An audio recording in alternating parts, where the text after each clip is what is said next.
시간과 수영 시간은 모두 동일합니다. 어느덧 30분이 지나고 수영 종료. 그리고 눈물의 자연스러운 정화, 항균 작용을 고려해 1시간을 기다립니다.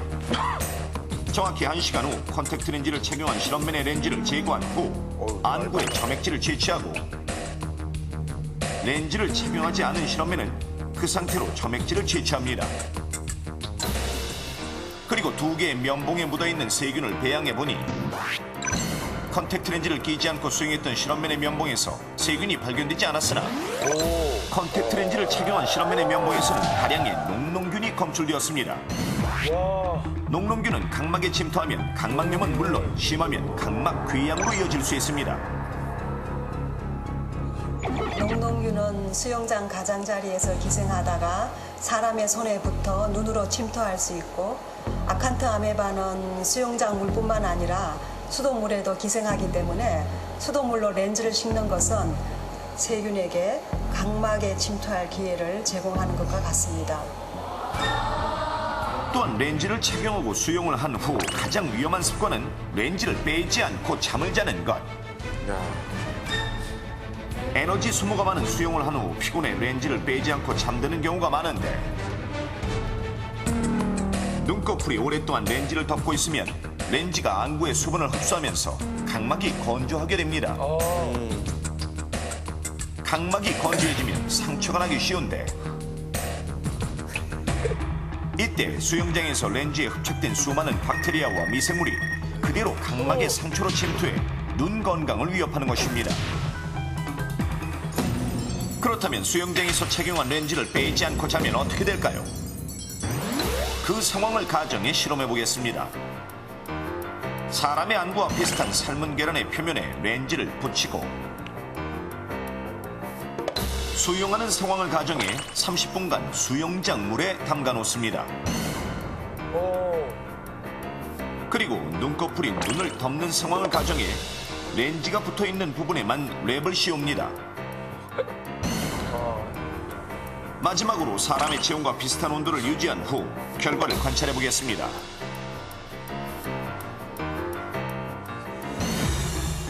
보통 사람의 수면 시간인 8시간 후 렌즈를 벗겨보니 렌즈가 달걀의 수분을 흡수해 잘 떼지지 않고 렌즈가 붙어있던 달걀의 표면이 말라 있습니다. 또한 수영장의 염소 화합물 때문에 렌즈가 덮고 있던 부분의 색깔이 누렇게 변하기까지 했습니다.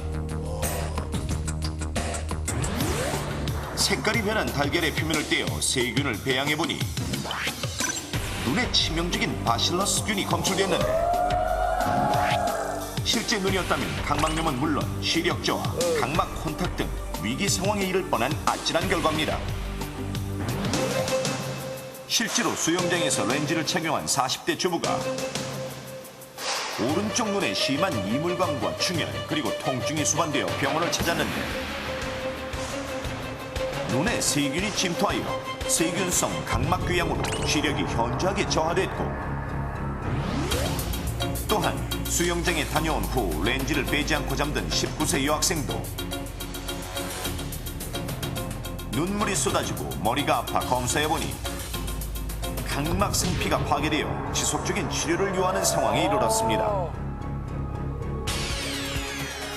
그렇다면 이런 컨택트 렌즈의 부작용을 막으려면 어떻게 해야 할까요? 수영을 할 때는 절대로 컨택트 렌즈를 사용하지 않아야 합니다.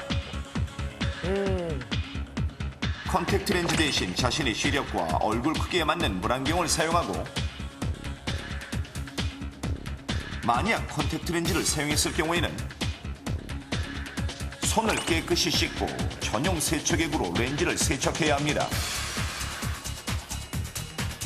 손바닥에 렌즈를 올려놓고 앞뒤를 돌려가며 살살 침전물을 제거한 후 식염수로 렌즈를 또다시 헹구는 것이 올바른 방법. 한번 헹구는 거야. 참. 또한 렌즈에 붙은 수영장 미생물은 전기를 쐬어 열 소독하고 또 식염수는 개봉 후 일주일이 지나면 세균이 급속도로 번식하므로 개봉 후 빨리 사용합니다. 또한 렌즈 보관 용기는 세균이 번식하기 쉬우므로 약 80도 정도의 물에 넣어 10분간 살균하는데 이때 전자레인지에 돌려도 되지만 이 방법보다는 물에 끓이는 것이 세균을 제거하는 가장 확실한 방법. 반짝반짝 빛나는 당신의 눈. 한순간의 실수로 잃게 될 수도 있습니다.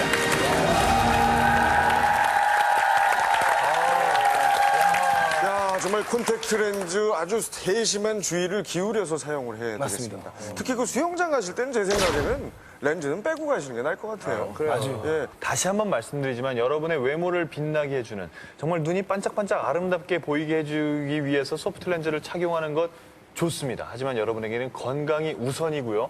특히나 수영장에서 컨택트 렌즈를 착용했을 시에는 여러분의 눈에 치명적인 손상이 갈 수 있다는 거 잊지 마시기 바랍니다. 자, 일기 탈출 넘버 다음 문제 들어갑니다. 문제 주세요. 차와 사람이 공존하는 횡단보도. 횡단보도를 건너던 초등학생 남매가 승용차에 치여 숨졌습니다. 2005년 한 해 횡단보도에서 일어난 차대 보행자 사고는 약 7천여 건. 그로 인한 부상자 수는 9,797명, 사망자 수는 369명에 이르는데 1999년 서울 한 횡단보도 앞에서 엄마 손을 잡고 서 있던 8세 박모군. 신호등이 녹색으로 변하자 박모군은 길을 건너기 시작했는데 이때 달려오던 버스에 부딪힌 박모군은 그만 숨지고 말았습니다. 누가 좀 도와주세요.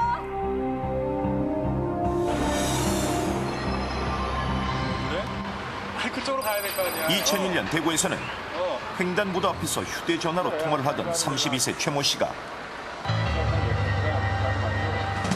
신호등의 녹색 신호를 확인하고 길을 건너기 시작했으나 그 순간 최모 씨는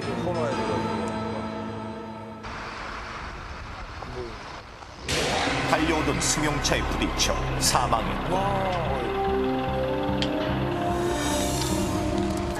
2001년 용인에서는 횡단보도 앞에 서 있던 여고생 김모양과 최모양이 녹색 신호를 보고 길을 건넜으나 승용차에 치여 한 명은 즉사, 한 명은 의식불명 상태에 빠졌습니다. 이 사례는 모두 횡단보도에서 보행자가 신호가 바뀐 것을 보고 건너갔음에도 불구하고 일어난 사고들인데 이는 잘못된 것인지 모르고 스스럼없이 하는 보행자의 이 행동이 원인. 그렇다면 횡단보도 사고를 유발하는 보행자의 이 행동은 과연 무엇일까요?